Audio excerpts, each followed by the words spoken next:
भूमि प्रमान्तरिक्षमुदोदरम् दिवं यश्चक्रे मूर्धन्यम् तस्मै ज्येष्ठाय ब्रह्मणे नमः यस्य कारुण्यलेशेन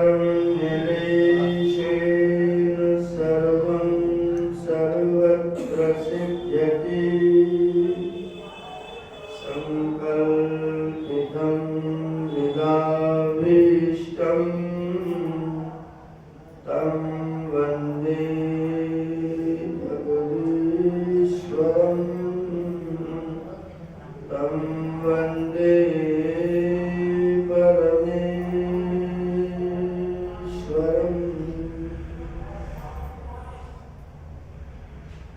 सभा में उपस्थित पूज्य बात स्वामी आनंद जी महाराज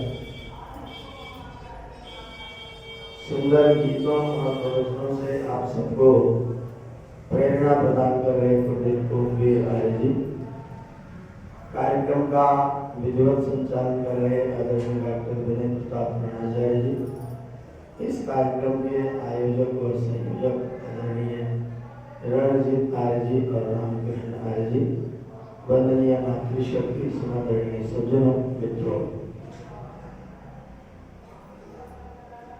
किसी महापुरुष का चरित्र इसलिए सुनाया जाता है कि जैसे उन्होंने आचरण करके अपने जीवन में सुख प्राप्त किया, वैसे ही आचरण करके मैं भी सुख को प्राप्त करूं। इस उद्देश्य के साथ में आपको ये कथाएं सुनाई जाती हैं। भगवान राम की कथा अनेक लोगों ने लिखी है, अनेक लोग, और रामायण के नाम से ही लिखी है। दक्षिण भारत में अलग रामायण है, बंगाल में अलग रामायण है, तमिलनाडु में अलग रामायण है, आपके पास में वाल्मीकि रामायण है, और हमारे यहाँ उत्तर भारत में ज्यादातर प्रचलित रामचरितमानस है। बरेली, शाहजहांपुर इस एरिया में जाएंगे तो आपको राधे श्याम रामायण सुनने को बहुत मिलेगा। अनेक रामायण हैं और सभी रामायणों में सारी कहानियां एक जैसी नहीं लिखी। सभी रामायणों में कहानियां भी अलग अलग तरह से लिखी गई हैं। अगर हम प्रमाण के तौर पर सोचें, जिसको हम प्रमाण के तौर पर कहीं पर रख सकते हैं, तो एकमात्र रामायण है जिसका नाम है वाल्मीकि रामायण, इसलिए क्योंकि इनके आश्रम में माता सीता काफी समय तक जाकर के रही थी और भगवान राम के समकालीन होने के कारण वाल्मीकि जी का कथन अधिक प्रमाण के योग्य होता है। एक बात निश्चित जान लीजिए कि कोई भी व्यक्ति किसी भी घटना को जैसी की तैसी नहीं सुना सकता। कोई भी व्यक्ति किसी भी घटना को हूबहू नहीं सुना सकता। मैं यहाँ बैठ करके आज प्रवचन कर रहा हूँ, आप लोग खूब ध्यान से सुनिएगा और नीचे उतर करके एक रजिस्टर रख दीजिए और उनसे पूछिए कि आज किस विषय में क्या क्या कथा सुनाई गई, तो आपको पता चलेगा कि किसने क्या क्या सुना है। अभी दो लोगों में झगड़ा हो जाए और वहां पर 4-5 लोग विद्यमान हो, उन चारों पांचों से उस घटना का विवरण लिखवाइए, तो क्या सब एक जैसा लिखेंगे? सब अपनी अपनी बुद्धि से लिखेंगे। इसलिए राम जी की कथा भी सबने अपनी अपनी बुद्धि से। बाबा तुलसीदास जी ने तो सीधा घोषणा किया, स्वांता सुखाए तुलसी रघुनाथ गाथा। भैया मैं तुम्हारे लिए कहानी लिख ही नहीं रहा, तुम पे पढ़ी जाए तो पढ़ लो, समझी जाए तो समझ लो। मैंने तो अपने सुख के लिए रघुनाथ की गाथा गाई। वाल्मीकि जी ने क्यों गाई है? इनके मुख से अचानक एक श्लोक निकल गया। इन्होंने ब्रह्मा जी को बताया, हम क्या करें, हमसे ऐसा ऐसा एक श्लोक बन गया है। बोले तुम्हारे अंदर कवित्व की प्रातिभ शक्ति है, इस शक्ति का सदुपयोग करो और किसी उदात्त चरित्र का गुणगान संस्कृत के गद्य के माध्यम से कर डालो। अब इनको शंका होगी कौन उदार चरित्र ढूंढे, किसका वर्णन करे। पहुंच गए नारद जी के पास। उन्होंने पूछा बताओ कोई व्यक्ति जिसका उदात्त चरित्र मैं गान कर सकूं। तो उन्होंने कह दिया वेद वेदांग तत्वज्ञान तपस्वी विदांबरा, राम के जैसा उदात्त चरित्र और कोई हमारे इतिहास में अब तक हुआ। अगर तुम अपने काव्य को अमर करना चाहते हो तो राम की गाथा। और आज 9 लाख सालों के बाद भी आप वाल्मीकि को जानते हैं। क्यों? क्योंकि वाल्मीकि जी ने राम जी की गाथा का गान किया। मैंने कुछ कथा आपको सुनाई थी, कुछ प्रसंग आपको सुनाया था, और मैं आपको कथा इधर उधर से बटोर के नहीं सुना। मैं आपको सीधा सीधा जो लिखा है वाल्मीकि जी ने बाकायदा श्लोक ही पढ़ के सुना। आराम से आप सुनिए, जिससे आपके मन में ये शंका बिल्कुल न होने पाए पता नहीं कहां से सुना रहे थे। और सब तो अपनी अपनी सुनाते, इन्होंने भी अपनी सुना दी, मैं अपनी एक भी नहीं सुना। जो वाल्मीकि जी ने लिख करके प्रदान किया है, उस वाल्मीकि जी के कथन को श्लोकों के प्रमाण के साथ मैं आपको बताऊंगा। कोई विशेष चीज कहनी होगी तो मैं आपसे उस प्रसंग में कहूंगा। मैंने जो अपनी बातचीत की थी ये था कि राम जी को मांगने के लिए आए थे विश्वामित्र। उस समय राम जी और लक्ष्मण जी दोनों जने गुरुकुल में थे। दोनों जने गुरुकुल में थे। विश्वामित्र जी आए और बोले कि हमको राम को दे दो। लक्ष्मण को नहीं मांगा था। विश्वामित्र जी ने 2 भाई नहीं मांगे थे। गाना बनाने वालों ने भले बना दिया कि दे दो हमको लक्ष्मण और राम, लेकिन विश्वामित्र जी ने लक्ष्मण को नहीं मांगा। विश्वामित्र जी ने केवल राम को मांगा था। एक मांगा था, एक। दशरथ जी देने को तैयार ही नहीं हुए। बोले हम दे नहीं पाए, राम में मेरे प्राण बसते, हम राम को छोड़ नहीं सकते। राम नहीं रहेगा तो हम जी नहीं सकते। राम मेरा प्राण है, वो निकल गया तो समझ लो मेरा प्राण निकल गया। मैं राम को नहीं दे सकता। वशिष्ठ जी ने दशरथ जी को समझाया, भले आगे कहा बच्चे का सौभाग्य उदय होने वाला है और तुम उसके सौभाग्य का दरवाजा क्यों बंद कर दे रहे?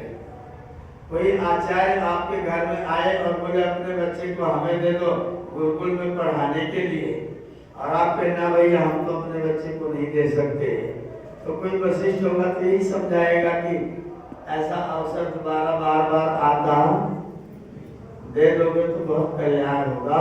ये जान लो इसमें तुम्हारा सौभाग्य, मैंने कल सुनाया था, इसमें तुम्हारा सौभाग्य छिपा हुआ है, इसमें राम का कल्याण छिपा हुआ है। तुम्हारा सौभाग्य छिपा है, राम का कल्याण छिपा है। मेरी बात मान लो और राम को भेजने की स्वीकृति प्रदान कर दो। दशरथ जी ने अपने सेवकों को भेजा और बोले गुरुकुल चले जाओ और राम और लक्ष्मण दोनों को बुलाया। एक को नहीं लाना, by one get one free, एक खरीदो एक फ्री पाओ। तुमने एक मांगा ना, हम 2 दे। दोनों को बुला लिया, राम और लक्ष्मण को बुला लिया। क्या कहा है? तथा वशिष्ठे ब्रुवति। जब वशिष्ठ जी ने उनको उपदेश दिया तो राजा दशरथ स्वयं, तो राजा दशरथ ने स्वयं ही प्रहृष्ट वदना, चेहरे पर प्रसन्नता छा गई। मेरा कल्याण है, मेरा सौभाग्य है, फिर तुम्हें राम को दे ही दूंगा भाई। राम आजुहाव, राम को गुरुकुल से आजुहाव माने बुलाया, अकेले को नहीं, 100 लक्ष्मणम, लक्ष्मण को भी साथ में बुलाया। राम और लक्ष्मण दोनों को बुला लिया। और दोनों को बुला के बोले महर्षि एक को तो भेजूंगा नहीं, मुझे थोड़ी शंका लगती है, आप दोनों को ले दोनों को ले जाओ। अब आप देखिए लक्ष्मण जी को बुलाया क्यों गया था, लक्ष्मण जी को बुलाया क्यों गया था? यहाँ लिखा है कि लक्ष्मण राम के प्राण थे। दशरथ राम के बिना नहीं रह सकते, तो राम लक्ष्मण के बिना, इसलिए क्योंकि जानते थे राजा दशरथ के लक्ष्मण अपने भाई को बड़ा प्यार करते हैं, अकेले जाने नहीं देंगे कहीं भी, इसलिए लक्ष्मण को साथ में बुला लिया। प्राण इवा परा लिख रखा वाल्मीकि जी, लक्ष्मण प्राण इव अपरा, लक्ष्मण राम का दूसरे प्राण जैसा था। तो लक्ष्मण को बुला लिया, दोनों भाइयों को बुला लिया, दोनों को सामने बिठा दिया, महर्षि को बिठा दिया, वशिष्ठ जी को बिठा दिया। बोले हम अपने दोनों पुत्रों को गोकुल भेज रहे हैं, कुछ कर्तव्य कोई क्रिया करनी है। आप अपने बच्चों को कहीं भेजते हैं तो क्या करते हैं? तिलक लगाते हैं, दही गुड़ खिलाते हैं, मधुपर्क खिलाते हैं। यहाँ क्या हो रहा है? कृतस्वस्तेनम कृतस्वस्तेनम स्वस्तिवाचन का पाठ हो रहा है। कर कौन रहा है? मात्रा दशरथेन पित्रा च पुरोधसा वशिष्ठेन, पुरोहित वशिष्ठ, माता कौशल्या, पिता दशरथ, तीनों ने मिलकर के स्वस्ति वाचन का पाठ किया। अब जो लोग कहते महिलाओं को मंत्र नहीं पढ़ना चाहिए, उनका क्या होगा?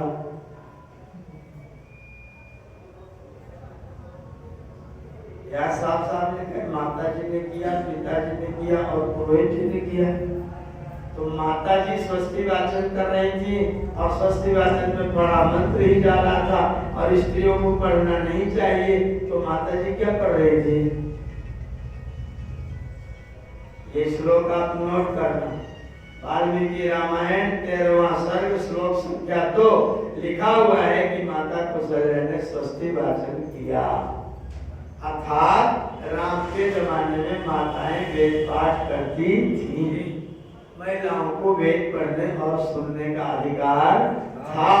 अब जो लोग मना करते हैं, इसका मतलब है लोग राम को और राम को मानते हो, पर राम की तो बिल्कुल नहीं मानते। राम को मान भी ले तो राम की नहीं मानते हैं। महिलाओं को भी वेद पढ़ने का अधिकार रामायण में दिया हुआ है। मंगल गान हो रहा है, जल छिड़का जा रहा है, स्वस्ति वाचन हो रहा है। जब स्वस्ति वाचन हो गया तो अपने पुत्रों को लेकर के राजा खड़े हो गए। सपुत्रम मूर्धनिकुवाग्राय, राजा ने अपने बालक का मस्तक सूंघा। मूर्धनिकुवाग्राय राजा दशरथस्तदा, तब राजा दशरथ ने अपने दोनों बच्चों के मस्तक को सूंघा। आप प्रश्न करो ना, माथा क्यों सूंघते हैं? शंका हो सकती। आपके शरीर में जितने भी अंग हैं, इन सारे अंगों में सबसे अधिक आकर्षणशील अंग आपके बाल हैं। जहां पर बलात्कार हो, जहां पर कोई झगड़ा झंझट हो, वहां पर जो फॉरेंसिक जांच वाले लोग आते हैं, वो टूटा हुआ बाल पकड़ते हैं। क्यों? बाल मिल जाएगा तो व्यक्ति का डीएनए मिल जाएगा, डीएनए मिल जाएगा तो व्यक्ति को पकड़ना आसान हो जाएगा। हमारे आपके बालों में बड़ा आकर्षण है। जो 4 बार ऐसे ऐसे कंघी लगाइए, फिर यहाँ लगाइए, सब पूरा कटकर उसमें चिपक जाएगा। घर्षण के द्वारा आकर्षण का गुण आपके बालों में है। महर्षि ने लिखा, ऋषियों ने लिखा, स्वयं परमात्मा ने वेद में लिखा, जब बच्चा बाहर जाए तो उसके बालों को सूंघना, और जब बच्चा बाहर से आए तो भी बालों को। बच्चा किनकी सोसाइटी में बैठ के आया है आपको पता चल जाएगा अगर आप उसके बालों को सूंघ लोगे।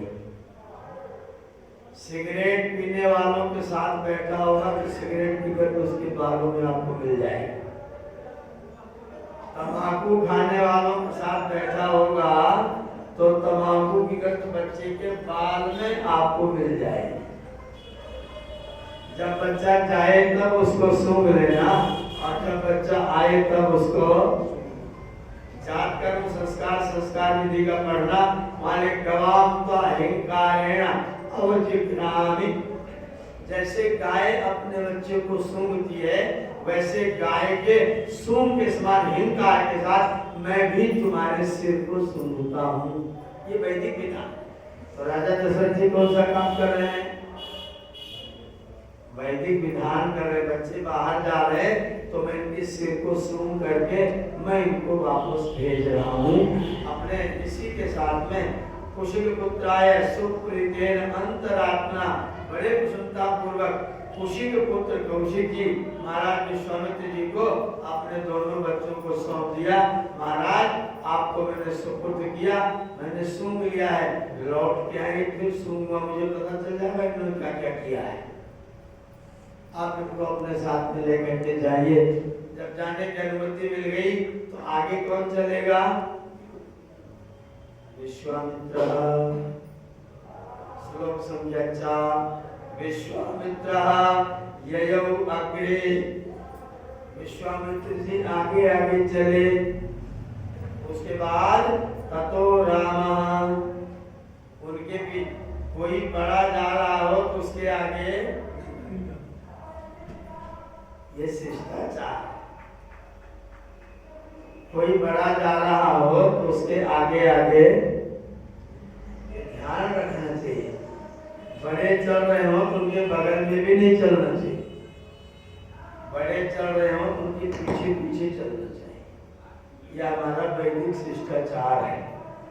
प्राय बच्चे हंसते खेलते कूदते फांदते जब तक गोद में चढ़ के चलते तब तक तो कोई बात नहीं, पर जब अपने पैरों से चलने लग जाए तो पिताजी पीछे पीछे और बच्चे को अगर माता अपने बच्चे को पकड़ के लेके चले तो बच्चे का कौन सा हाथ पकड़ना चाहिए?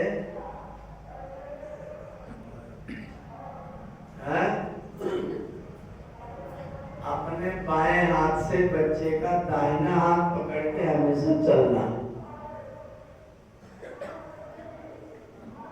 अपने बाएं हाथ से बच्चे का दाहिना हाथ पकड़ करके हमेशा चलना। और बाएं चलने का नियम है तो अगर आप दाहिना हाथ पकड़ोगे तो बच्चा आपके बाईं साइड में रहेगा। अगर आपने उसका बायां पकड़ लिया तो बच्चा दाहिनी साइड रहेगा। इधर से कोई गाड़ी वाला बगल से निकल के जाएगा, बच्चा हाथ पकड़ के चल रहा है, कदाचित दुर्घटना हुई तो बच्चे को किधर पकड़ना?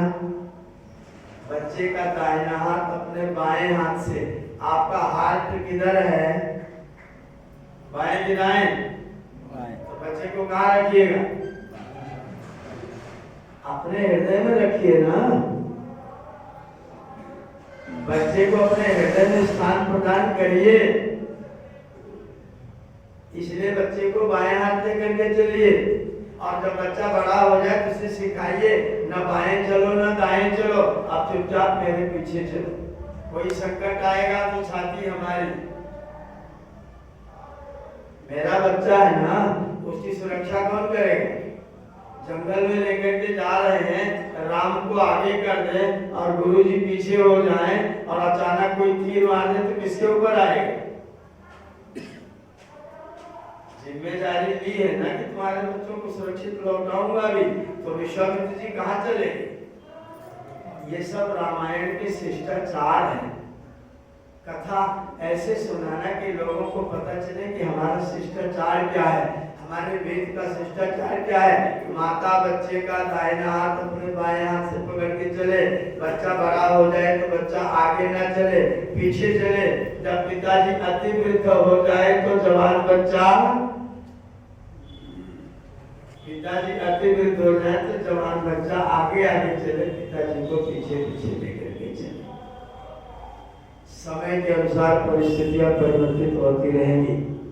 विश्वामित्र जी आगे आगे जा रहे, ततो रामो महायशा, उनके पीछे महायशस्वी राम जा रहे, उनके पीछे काक पक्ष धरा, कौवे का पक्ष धारण किए हुए, और क्या धारण किए हुए, धन्वी धनुष धारण किए हुए सौमित्री अन्वगात सुमित्रानंदन लक्ष्मण जी उनके पीछे पीछे चले।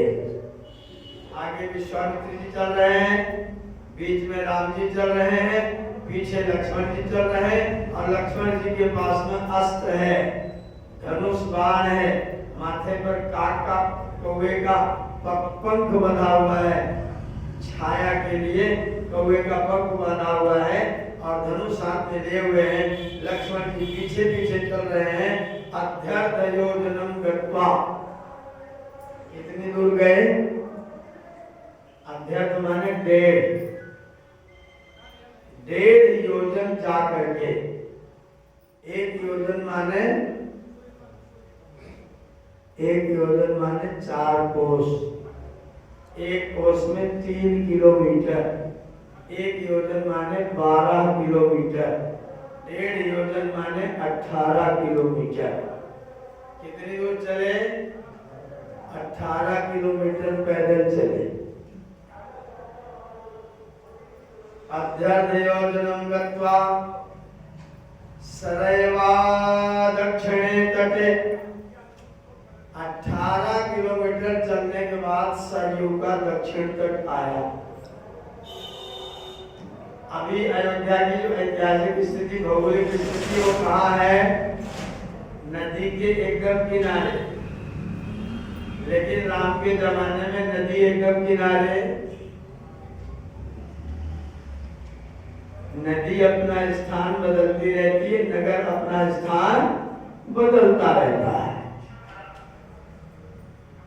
आज अयोध्या के उत्तरी तट पर सरयू है। ये दोनों तीनों जने चले हैं, अयोध्या से 18 किलोमीटर चले हैं, तब सरयू के दक्षिण तट पर पहुंचे हैं। सरैवार, इसका मतलब अयोध्या की स्थिति वही वाली नहीं है जो उस समय थी 9 लाख साल पहले। नगरों की स्थितियां रोज परिवर्तित होती हैं। एक बार नदी बाढ़ तेज आई तो कहीं की कहीं पहुंचती है। मेरे गांव में मेरे पिताजी के बचपन में गोमती नदी मेरे गांव से उत्तर थी, मेरे बचपन में गोमती नदी दक्षिण हो गई। अब गोमती नदी अपनी पुरानी धारा को छोड़ के और हमारे गांव से 9 किलोमीटर दूर चली गई। कितने सालों में? मेरे पिताजी इस समय 86 साल के हैं। उनके बचपन में नदी उत्तर में बहती थी, मतलब आज से 80 साल पहले नदी उत्तर थी और 80 साल में नदी हमसे 9 किलोमीटर दक्षिण में है। 80 साल तो 9 लाख सालों में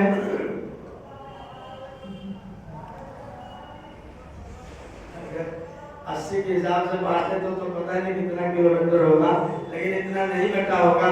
पर ये निश्चित जान लीजिए कि अयोध्या की नगर की वह स्थिति आज नहीं है जो उस समय में थी। जो विस्तार उस समय था वह विस्तार भी आज नहीं।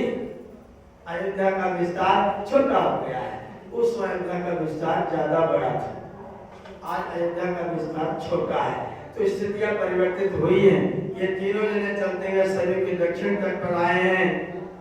जब दक्षिण तट पर सरयू के किनारे आए तो विश्वामित्र ने धीरे से पीछे घूम करके कहा, राम रामेति मधुराम वाणी।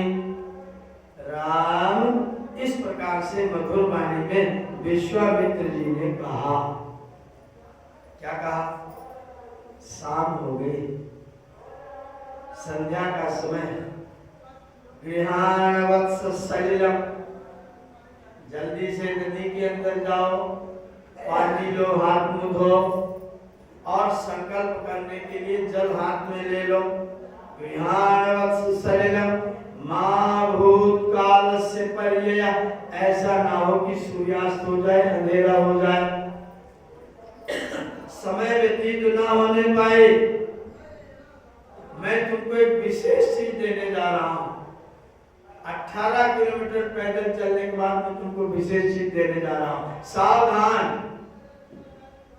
सरयू के जल से आत्मन करो और आ जाओ मेरे पास, तुमको बहुत विचित्र विद्या देने जा रहा हूं।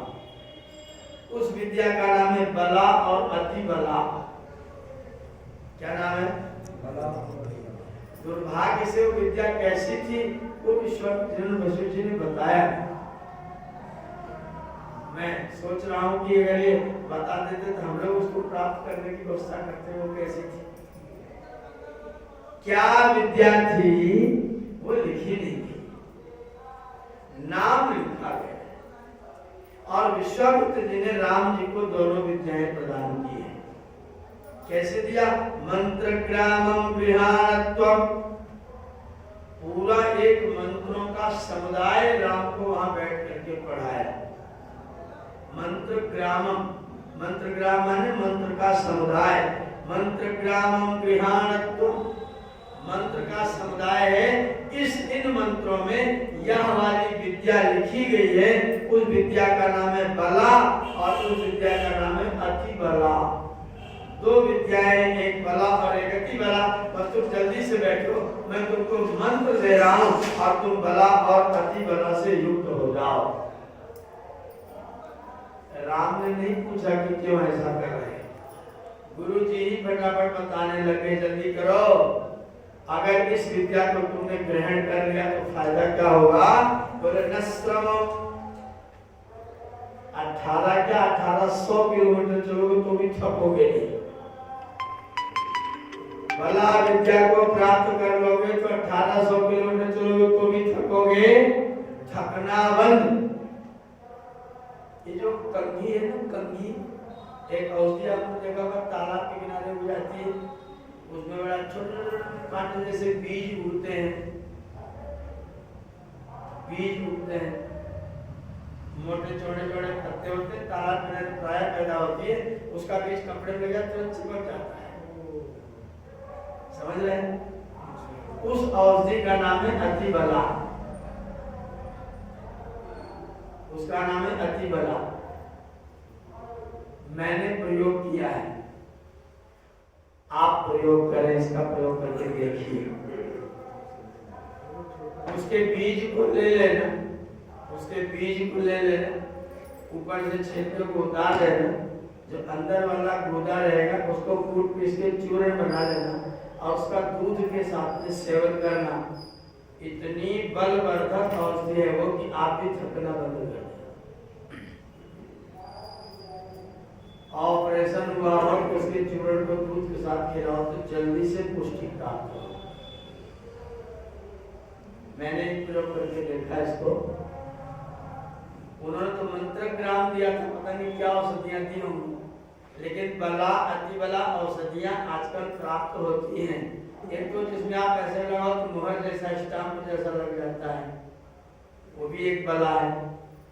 एक बरियार नाम से औषधि जानी जाती है, खेतों में जाती है बरियार, बड़ा मजबूत होती है, पतली सी होती है, लेकिन उखाड़ने लग जाओ ना। तो मैंने इस बार अपनी सामग्री में डलवाया तो कुदाल लेके जाना पड़ता था। पतली सी हो तो है, लेकिन उसकी जड़ पता नहीं कितनी मजबूती जमीन को पकड़ती है, उखाड़ना बड़ा कठिन है। हमारी माताएं उसको काजल में मिला करके लगवाती थी, वो भी बला है। 4-5 प्रकार की बला है। उस बला औषधि का प्रयोग हो सकता है विश्वामित्र ने उस औषधि का प्रयोग बताया हो, या फिर मंत्र के द्वारा कोई और विशेष औषध बताई हो, लेकिन वहां विश्वामित्र जी ने उनको पहले ही दिन, ये कितने कल्याण की बात है कि बच्चे को पहले दिन लेकर के आए हैं और उसको बला और अति बला 2 विद्याएं पकड़ा दी हैं। और परिणाम क्या होगा? न श्रमा, थकोगे नहीं, न ज्वरा, बुखार तो जिंदगी में कभी चढ़ेगा है, न श्रमा न ज्वरोवाते न रूपस्य विपर्यया, तुम्हारे आकार में परिवर्तन नहीं होगा। चेहरा बदलता रहता है ना, 10-5 साल बाद किसी को देखो तो पहचान में ही ना आए व्यक्ति कौन है। ये कह रहे अगर तुम अति वाला इस विद्या को जान लोगे तो चेहरे पर परिवर्तन नहीं आएगा, बुढ़ापे की झुर्रियां दिखाई नहीं पड़ेगी। न रूपस्य विपर्य न च सुप्तम प्रमत्तम वा न च सुप्तम, तुम कदाचित सो भी रहे हो तो भी तुम्हारा कोई कुछ बिगाड़ नहीं पाएगा। मतलब इतनी सजगता होगी कि सोते पर कोई घटना होगी तो तुम्हारा तुरंत चेतना जगेगी और तुम्हारी नींद इतनी इतनी हल्की हो जाएगी कि संकट के काल में तुम तुरंत खड़े होकर के युद्ध के लिए सन्नद्ध हो सकोगे। न च सुप्तम प्रमत्तम वा, और कदाचित तुम किसी से बातचीत कर रहे हो, थोड़ा सा प्रमाद में आ गए, आपसे बतियाने में इतने बिजी हो गए, अगल बगल का ध्यान न रहा। अगर ये इस विद्या को तुम सिद्ध कर लोगे तो तुम्हारे ऊपर होने वाले आक्रमण को, किसी घटना को, दुर्घटना को तुम बहुत शीघ्रता से जान सकोगे। कोई तुम्हारे पर अचानक भी हमला करना चाहेगा तो करके सफल नहीं हो पाएगा। ऐसी ये विद्या है। न श्रमो न जोरो वाते न रूपस्य विपर्यय न च सुप्तम प्रमत्तम अर्थात सही सिद्धि नहीं रीता। तुम्हें राक्षसों से भिड़ना है और ये राक्षस तुम सोते सोते सोते रहो ना, और वो चाहे मैं तुमको बाण मार दूं तो तुम्हारा सोते सोते कुछ भी बिगाड़ नहीं पाएंगे। ऐसी विद्या है बला और अति बला। न बाहुओ सदृशो वीर्ये पृथिव्याम अस्ति कश्चन, तुम्हारे बराबर शक्ति दुनिया में किसी के पास रह गई। इतनी शक्ति होगी कि दुनिया में कोई परास्त ही नहीं कर सकेगा। त्रिषु लोकोषु राम न भवेत् सदृशस्तव, तीनों लोकों में तुम्हारे जैसा कोई व्यक्ति नहीं मिलेगा। इतनी शक्ति, इतनी सामर्थ्य तुम्हारी हो जाए।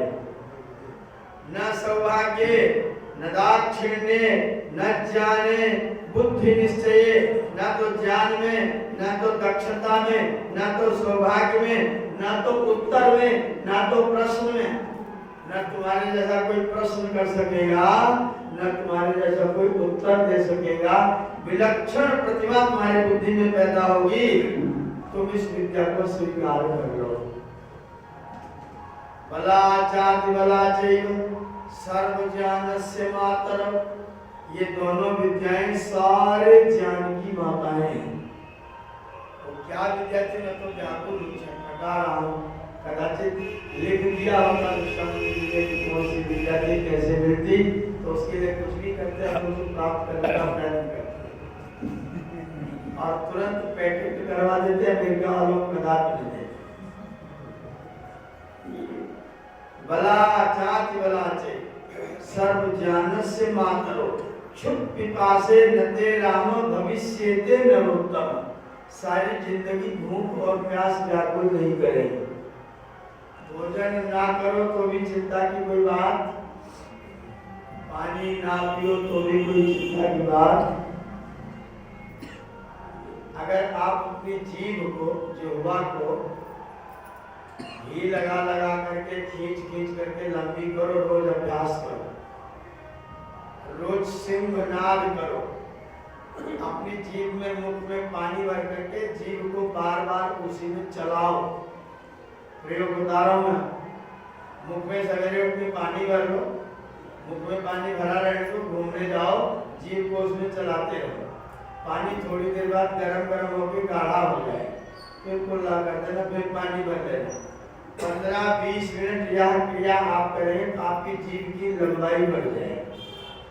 और जीभ की लंबाई बढ़ा करके जो नाक मुख में जहाँ पर खुलती है, अगर उस जीभ को ऊपर उठा करके नाक तक पहुंचा सको, मैं बहुत दिन से कोशिश कर रहा हूं, नहीं पहुंच पा रही मैं इसका अभ्यास कर रहा हूं, अभी तक नहीं पहुंच पा रही। जीभ को पलट करके नाक के छिद्र तक पहुंचा दो। अगर कोई व्यक्ति परिश्रम करके, योग करके, साधना करके जीभ को, नाक वाले छिद्र को जीभ से बंद कर ले, इसका नाम है खेचरी मुद्रा। खेचरी मुद्रा। अगर ये मुद्रा सिद्ध हो जाए तो आपको पानी पीने की कोई जरूरत नहीं है, हवा से ही पानी और भोजन का काम आपका होता है। वायु से ही भोजन का काम चलता रहे। मैं सोच रहा हूँ सिद्ध हो जाए तो भोजन को झंझट खत्म कर दिया। वो अभी तक जीव इतनी लंबी नहीं हो पाई है, पता नहीं अगले दिन में परमात्मा इसको और लंबी बना के टेकेगा। लेकिन आप अभ्यास करें, जितने जीव ऊपर को कर सकते हैं, जितना जीव पीछे को मोड़ सकते हैं, उतना आपकी वाणी पर आपका अधिकार बढ़ जाएगा। कम होगा तो भी, खेचरी मुद्रा नहीं बनेगी तो भी वाणी पर आपका अधिकार बढ़ जाएगा, स्वर पर आपका अधिकार बढ़ जाएगा। छिप विपासे नते राम भविष्यते नरोत्तमा। हे राम, तुमको भूख और प्यास भी लगना हो सकता है, ऐसे ये भी एक अनुभव, ऐसा अभ्यास हो मंत्र के द्वारा कि हम खेचरी मुद्रा के द्वारा अपने आप को सबल मजबूत बना सके। महर्षि कह रहे तुमको भूख प्यास लगना बंद हो जाएगा। बलाम बलाम चैव पठतस्तात राघव विद्या द्वयमधीयाने यशश्चात भवेत् भुवि। अगर तुमने इन दोनों विद्याओं को स्वीकार कर लिया और तुम्हारे पास विद्याएं आ गई तो सारे संसार में तुम्हारा यश फैल जाएगा, क्योंकि यह विद्या सबको आती, यह विद्या सबको आती, बड़ी मेहनत से आएगी। और विश्वामित्र जी को पता है कि राम ही इस विद्या को प्राप्त करने के पात्र हैं। सबके बस की बात, द्रोणाचार्य जी ने पढ़ाया था सबको, लेकिन द्रोणाचार्य की विद्या सब लोग ले पाए नहीं ले पाए, क्योंकि हर विद्या को प्राप्त करने के लिए एक शिष्य की अपनी क्षमता भी होनी चाहिए। गुरु जी विद्यानंद जी के पास पढ़ने के लिए अनेक लोग गए थे, अनेक लोग गए थे, लेकिन वो विद्या किसको प्राप्त हुई? ऋषि दयानंद को प्राप्त हुई। तो गुरु तो विद्या देना भी चाहे तो कैपेसिटी नहीं है, ग्रहण क्षमता नहीं है, तो कितना दिया जाएगा? विश्वामित्री जानते थे कि जो मेरे पास से बला विद्याएं हैं, इनको ग्रहण करने वाला अगर संसार में कोई व्यक्ति है तो वह योग्यता रखने वाला केवल राम ही है। अगर तुमने इस विद्या को प्राप्त करके सिद्ध कर लिया तो सारे संसार में तुम्हारा यश हो जाएगा, क्योंकि यह विद्या और किसी के पास में है ही नहीं। ततो रामो जलम स्पृष्ट्वा, जब राम को इतना गुण वर्णन कर दिया, इतना लाभ बता दिया, तो अब आपके मन में आ रहा है कि नहीं प्राप्त करने? हम सबके मन में आ रहा है, हम भी चाहते हैं अगर मिल जाए तो बहुत अच्छा है। और पता नहीं क्या है, क्या पता हम भी ग्रहण कर सके, क्या पता कौन सी विद्या थी, उसके लिए कितनी क्षमता की आवश्यकता थी, कदाचित हम भी उसको प्राप्त कर पाते। ततो राम एकदम, आप सोचो कैसे गए होंगे लौटते, इतनी प्रशंसा बला की कर दिया। राम जी एकदम से गए, जलम स्पृष्ट्वा, जल को लिया, एकदम प्रसन्न चित्त, बिल्कुल गदगद होते हुए, पवित्र होकर के, पानी छिड़क करके जल्दी से आए। प्रतिजग्राहते विद्ये, और एकदम से बैठ गए, आंखें बंद कर लिया। जी गुरु जी पिला दीजिए, पिला दीजिए। किससे कहा? महर्षि भावितात्मना, जिस महर्षि ने उस विद्या से अपने आप को भावित कर लिया था, सिद्ध कर लिया था, उन महर्षि के चरणों में आकर के राम बैठ गए और बोले हाँ गुरु जी दे दीजिए। दे दिया।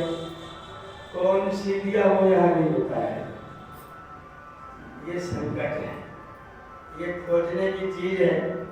अथर्ववेद में बला और अतिबला विद्या के लिए सूक्त दिए हुए, उन सूक्तों का बहुत गहराई से अध्ययन करने की आवश्यकता है।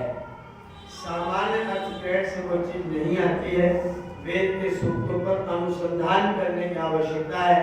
संभव है अनुसंधान करते करते वो विद्याएं अब भी जानी जा सके, लेकिन राम जी ने विश्वामित्र जी से उन विद्याओं को प्राप्त किया। विद्या समुदितो राम, जब वो विद्याएं भगवान से राम को, लक्ष्मण को नहीं मिली। अब आप देख लीजिए दोनों भाई हैं, लेकिन मिला किसको? इसका मतलब लक्ष्मण की क्षमता, उस विद्या को लक्ष्मण की प्राप्त करने की क्षमता नहीं थी, इसलिए वह विद्या राम को उपलब्ध हुई। लोगों ने कहा अग्नि वायु आदित्य गिरा को परमात्मा ने वेद का जन्म क्यों दिया? ऋषि जान ने लिखा क्योंकि औरों में उसको ग्रहण करने की योग्यता, पैदा तो 1000 जोड़े किए थे, परमात्मा ने 1000 जोड़े एक साथ पैदा किए, लेकिन वेदों को प्राप्त करने की क्षमता सबके पास नहीं थी। वो तो अग्नि वायु आदित्य और अंगिरा के पास ही थी, इसलिए परमात्मा ने चारों को पात्र बना करके और अपनी वेद विद्या उनको प्रदान कर दिया। और यहाँ विश्वामित्र जी ने अपने राम को पात्र प्राप्त करके अपनी विद्या राम को प्रदान कर दी। विद्या समुदितो राम, जब राम ने विद्या को प्राप्त किया तो शुशुभे भूरि विक्रम, उनके चेहरे के ललाट की ताजगी बढ़ गई।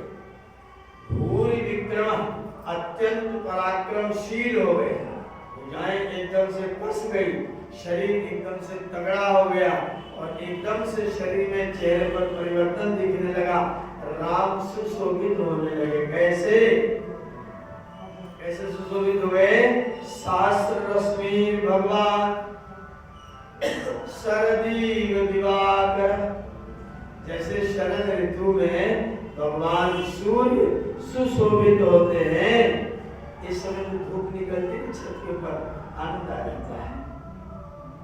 जून में उतना आनंद नहीं आता है, इस समय सूर्य जब निकलते तो आनंद आ जाता है। तो राम कैसे सुशोभित हुए? जैसे शरद ऋतु में सूर्य को देख करके लोगों का चेहरा प्रसन्न हो जाता है, ऐसे राम के शरीर को देख करके लोगों के चेहरे पर प्रसन्नताएं आने लग गई। शास्त्र रश्मि भगवान, भगवान सूर्य दिवाकर एवं भगवान सूर्य के समान, जैसे शरद ऋतु में सूर्य चमकता हुआ निकलता है, ऐसे राम के चेहरे की शोभा बढ़ गई, उनका पराक्रम बढ़ गया, उनके शरीर की आकृति बढ़ गई, उनके चेहरे की आकृति बढ़ गई, राम की शोभा बढ़ गई। राम कुछ अलग ही हो गए, एक ही विद्या में राम कुछ अलग ही हो गए। गुरु कार्याणि सर्वाणि, विद्या तो मिल गई, अब क्या करें? उसके बाद रह गया गुरु जी का काम। गुरु जी का काम क्या था? संध्यावन करेंगे तो शिष्य क्या करेगा? लकड़ी की व्यवस्था करेगा, सुविधा लाएगा और गुरु जी की व्यवस्था करेगा। गुरु कार्याणि सर्वाणि नियुज्य कुशिकात्मजे ऊषुस्ताम रजनीं तीरे सरैवाम सुसुखम त्रय। तीनों लोगों ने उस रात में सरयू के किनारे पर ही अपना समय व्यतीत किया। क्या बिछाए होंगे?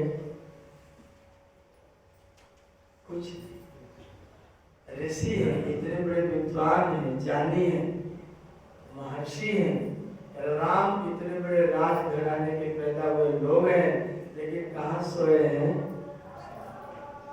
जो लोग राम राम करते हैं वो अपने बच्चों के लिए एसी स्कूल ढूंढते हैं।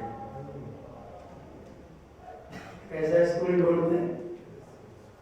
राम कैसे स्कूल में तैयार हुए थे? मैं जब इन चीजों को पढ़ता हूँ ना तो मैं अंदर से थोड़ा सा भीग जाता हूँ, रोंगटे खड़े हो जाते हैं और हमें ऐसा लगता है कि हम लोगों ने तो गुरुकुल में कुछ भी तपस्या नहीं की। जो तपस्या भगवान राम ने किया है बिस्तर ही नहीं, हम लोगों के पास तो बिस्तर है, विशेष स्तर वाला बिस्तर। हम लोग तो गद्दे बिछाते हैं, हम लोग तो ऊपर से पंखे चलाते हैं, हम लोग बहुत तरह का सुख प्राप्त करते हैं। विश्वामित्र जैसा महर्षि, राम जैसे राजकुमार, लक्ष्मण जैसे राजकुमार कहाँ सोए हैं? सरयू के किनारे, बालू पर, जमीन पर, और ये देखा सुसुखम। कैसे सोए? सुसुखम, उसमें भी मजा है। बालू पर सोने में भी सुसुखम कह रहे हैं, बड़े सुखपूर्वक सोए, बड़ी मस्ती में सोए, बड़े आनंद में सोए, ऐसे भी सोए कि करवट बदल रहे हैं। सुखपूर्वक सरयू के किनारे तीनों जने सो गए।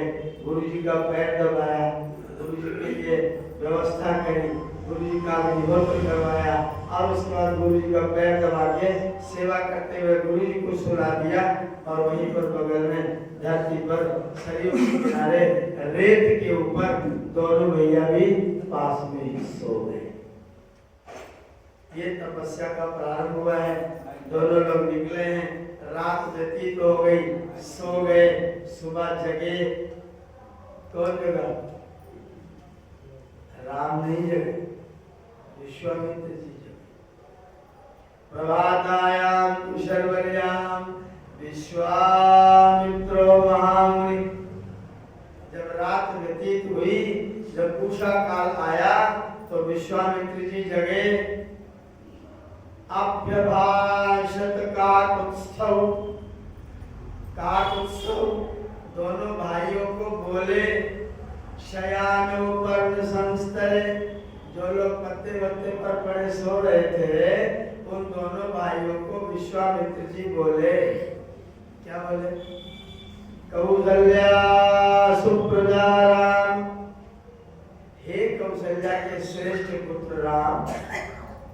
बुला रहे हैं किसको? पुत्र को। और धन्यवाद कर रहे हैं किसको? माता को। कौशल्या सुप्रजा, दशरथ नंदन नहीं कहा। माता ने तैयार करके इस तपस्वी लोगों को, बेटा वन में जा रहा है और माता जी स्वस्ति बातचीत कर रही है। रो रही थी क्या? आजकल लोग विदा करते तो क्या करते हैं?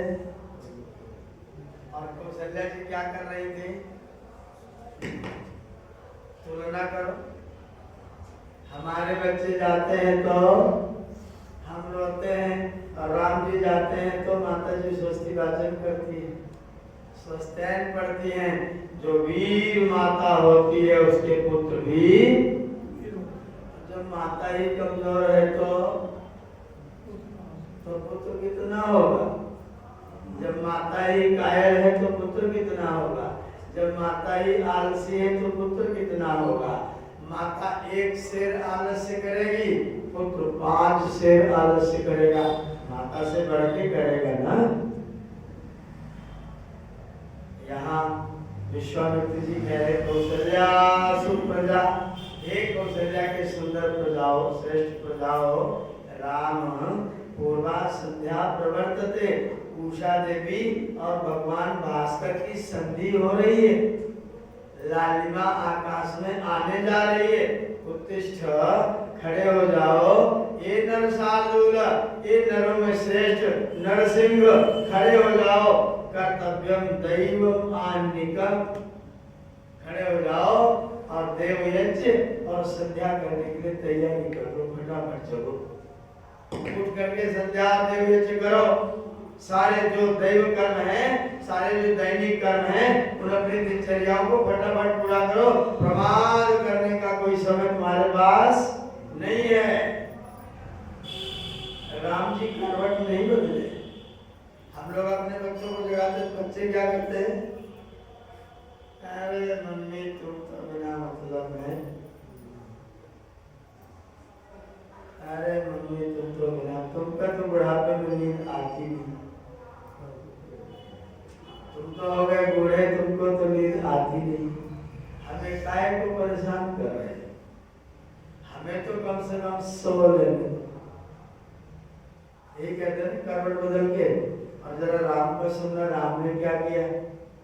तस्य से परमोदार, तस्य ऋषि, उन ऋषि विश्वामित्र के परम उदार अत्यंत सरल मधुर शब्द से बुलाएंगे उन बचा वाणी को सुनवा सुन करके नृपात्मजो दोनों राजपुत्र उठ के तुरंत चल पड़े। करवट नहीं बदला। कहा गुरुजी दिन भर तो 18 किलोमीटर चला है, सो लेने दीजिए, पैर में दर्द हो रहा है। पर विद्या ऐसी पकड़ा दी कि थक हो गई नहीं। अब तुम्हें थकावट नहीं हुई, चाहे इतना चलना पड़े। राम जी ने तुरंत उठे, स्नात्वा स्नान किया, कृतोदकौ आचमन किया, बैठ गए। जेपतु परमं जपम, गायत्री मंत्र का जप करने के लिए तुरंत बैठ गए। क्या करने लगे? प्रातःकाल गुरु, आज इसी का अनुवाद है वाल्मीकि के इसी श्लोक का रामचरितमानस में अनुवाद है।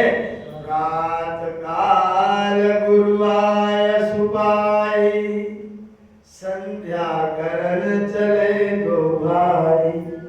जब सवेरे सवेरे गुरु जी ने कहा कर्तव्य देव मान्य का, तो दोनों भाई स्नान करके और तुरंत संध्या करने के लिए, गायत्री मंत्र का जप करने के लिए तुरंत बैठ गए। संध्या वंदन करने लगे, गायत्री मंत्र का जप करने लगे। पहला काम किया, गायत्री मंत्र का जप करो। उसके बाद उठे, गदान गौ महावीर, दैनिक काम करके दोनों वीर विश्वामित्र तपोधन। महर्षि के बाद धन कौन सा है? कौन सा धन? विद्याधनम तपोधनम, तप का धन है। ऋषियों का धन तप है, विद्या ऋषियों का धन है। महर्षि तपोधन है, उनकी तपस्या बड़ी, तपस्या से बहुत धनी है। तपोधन महर्षि के पास दोनों जने आए। अभिवाद्याति संगृष्टौ, आकर के चरणों में प्रणाम किया। संध्या वंदन करने के बाद गुरु जी को प्रणाम किया और आकर के गुरु जी पास खड़े हो गए। बोले गुरु जी आगे का आदेश करिए, अब क्या करना है? यदि पूछा नाश्ता पानी कुछ होगा कि नहीं होगा, कुछ खाने पीने को मिलेगा कि नहीं मिलेगा, उसका कोई चारा नहीं। चलो गुरु जी आदेश करो, क्या करना है? विश्वामित्र जी का आगे चलना है, तैयारी करनी है, यात्रा प्रारंभ करना है। खाने पीने के बारे में सोचा जाएगा, देखा जाएगा। कहीं कुछ मिलेगा तो देखेंगे, पत्ता वत्ता साग फूल पर कुछ मिलेगा तो खाया जाएगा। भोजन का कोई वर्णन नहीं किया, सीधा तव प्रयातव महावीर्यो दिव्यां त्रिपथगाम नदी। कहाँ गए? गंगा जी के पास गए। कहाँ गए? गंगा जी के पास। त्रिपथगा, ये गंगा जी कहाँ गई, कहाँ मिली? ददृशास्ते ततस्तत्र सरैवा संगमे शुभे। चलते चलते चलते चलते वे लोग गंगा नदी के किनारे वहां पहुंच गए जहां पर सरयू और गंगा का संगम होता है। कहाँ होता है जी? बलिया से नीचे उतर के छपरा से पहले। प्रयागराज में गंगा यमुना का होता है, सरयू जी का उधर नहीं होता, उधर गंगा यमुना का संगम है। ये कौन से संगम पर गए? जहाँ पर सरयू गंगा में मिलती हैं। बलिया पार करके जब छपरा की तरफ बढ़ेंगे, बिहार प्रवेश करेंगे, तो वहां पर सरयू और गंगा का संगम प्राप्त होगा। ये लोग चलते चलते वहां गए, इधर नहीं, ये दक्षिण पूरब को जा रहे हैं। जब वनवास में गए थे तब तो दक्षिण जा रहे, अभी तो वनवास नहीं, अभी तो गुरु जी के साथ जा रहे हैं, तो सीधा पूरब की ओर बिहार होते हुए सीधा दंडकारण्य में जाएंगे, क्योंकि राक्षस लोगों को वहां जाकर के मिलना है। तो दोनों भाई चले हैं। सरयू का संगम जहाँ पर गंगा जी के साथ में हुआ है, उधर प्रयागराज से गंगा चली है और इधर से ये चले हैं। और सरयू का जहाँ पर सरयू गंगा में मिली है, वहां ये लोग चलते चलते गंगा और सरयू के संगम पर जाकर के ये लोग पहुंचे। वहां जाकर के फिर का विश्राम होगा, कथा का भी यहीं पर विश्राम होगा। आगे ये लोग कहाँ चले, इसकी चर्चा हम लोग बाद में करेंगे। ये कथा बहुत सरस है, बहुत आनंददायक है, बहुत प्रेरक है, बड़ी प्रेरणा देने वाली है। अगर हम इसको इस तरह से सुने, लग जाए भले महीना, कोई बात नहीं, पर ऐसी कथा रोज 1-1 घंटे का सत्संग चले और हम धीरे धीरे वाल्मीकि जी के अनुसार, इधर उधर वाला कोई मामला नहीं, जो वाल्मीकि जी ने लिखा उसके अनुसार सच्ची घटनाओं को साथ में लेते हुए और प्रेरणादायक चीजों को ग्रहण करते हुए कहाँ कैसे कैसे लोग चल रहे हैं, कैसा आचरण कर रहे हैं, कहाँ शयन कर रहे हैं, कहाँ जग रहे हैं, भोजन का प्रबंध नहीं, कपड़े का कोई विशेष प्रबंध नहीं, सुख का कोई साधन नहीं, पत्तों पर सोते हैं, जमीन पर सोते हैं, और मेरे राम 9 लाख साल के बाद भी हम उनको प्रतिष्ठित करते हैं तो उसमें अपनी प्रतिष्ठा समझते हैं। राम का मंदिर प्रतिष्ठित हुआ तो उसमें हमेशा राम को प्रतिष्ठा हो रही है, हम उसमें अपनी प्रतिष्ठा समझते हैं। क्यों? क्योंकि राम ने तप किया था। और याद रखना, जो तप करते हैं वो अपने भी जीवन को सफल करते हैं और कई पीढ़ियों के जीवनों को भी सफल करके चले जाते हैं। जो माता पिता तप करते हैं वो अपनी आगे आने वाली पीढ़ियों के जीवन को भी अपनी तपस्या से सफल करते हैं। इसलिए तपस्या का धन हम सबको बटोरने की चेष्टा करनी चाहिए। ये जो आराम वाली बीमारी है ना, किसकी बीमारी, किसकी चिंता करते हैं लोग? गुरुकुल में आते हैं, गुरुजी बच्चे यहाँ रहते हैं, गर्मी लगती होगी। मैंने कहा गर्मी होगी तो सर्दी लगेगी क्या? अच्छा, गर्मी के मौसम में सर्दी लगेगी, बरसात के मौसम में गर्मी लगेगी, सर्दी लगेगी। बरसात में बारिश होगी, सर्दी में ठंड लगेगी, गर्मी में गर्मी लगेगी। और तीनों तरह का सहन करने के परमात्मा ने आपके शरीर में बल, ताकत, शक्ति प्रदान किया है। कब आप अपने शरीर को बलवान बना करके परिस्थितियों से प्रभावित बिना हुए अपने जीवन को धन्य धन्य करेंगे? ये राम का चरित्र आपको सिखाएगा। जिनके जीवन में तप नहीं है उनके जीवन का कुछ भी मूल्य नहीं है। जिस माता ने तप किया है उसके बच्चे माता को सब कुछ समझते हैं, और जिन्होंने आराम किया है उनके बच्चे कहते हैं मम्मी तुम पे चुप नहीं रहा जाता, मेरी देवी बोलेगी तुम मत बोलो, तुम्हारे बोलने की कोई जरूरत नहीं, हमारी धर्मपत्नी बोलेगी, हमारी देवी जी के सामने तुम मत बोलना, तुम तो चुप रह। अरे तुम ही चुप बोलना, थोड़ी देर के लिए उसे पागल को बोल लेने दो। बहू रानी बोलेगी, अम्मा नहीं बोलेगी। हमने अम्मा ने तब भी नहीं किया। अगर अम्मा ने तब किया होगा शबरी की तरह, कौशल्या की तरह, सुमित्रा की तरह, सुमित्रा का चरित्र आप देखिए, बीच में आएगा, मैं आपको चर्चा बताऊंगा। बीच में है सुमित्रा, और बड़े भी डांटे, छोटे भी कुछ करे, और दोनों को सहन करते अपने दोनों पुत्रों को एक एक भाई के लिए समर्पित कर दिया। लक्ष्मण को राम को दे दिया, शत्रुघ्न को भरत को दे दिया, और एक माता इसके 2 पुत्र हैं और अपने बच्चों को राम और भरत को सौंप करके अपने लिए सुख का अनुभव करती है। अपने लिए कोई हित नहीं सोचती, अपने लिए कोई सुख नहीं सोचती। याद रखना, जो अपने लिए सुख सोचते हैं वो अपने लिए दुख बटोरते हैं, और जो सबके लिए सुख सोचते हैं वो अपना सुख तो सुनिश्चित ही करते हैं। और सुख का साधन है तपस्या, जो मेरे राम के चरित्र में है, जिसके कारण आज हम उनकी कथा सुन करके आनंदित होते हैं। आप सुन रहे हैं, मैं आपका अभिवादन करता हूँ, आपका धन्यवाद करता हूँ। मैं इसलिए आपको श्लोक सहित सुना रहा हूँ। थोड़ा कठिन हो सकता है कि संस्कृत के लोग समझ में ना आए, लेकिन आपको मैं भाव बताता जा रहा हूँ। सरल श्लोक है और आप भाव समझते जाइए, कथा में धीरे धीरे करके आगे बढ़ते जाइए। जितना संभव हो सके हम लोग सुनते रहेंगे कथा को, इस आनंद को लेते रहिए, भगवान राम के चरित्र का गुणगान करते रहिए। आप सबका बहुत बहुत धन्यवाद करते हुए आज के लिए अपनी वाणी को विराम देते हैं। ओम शांति।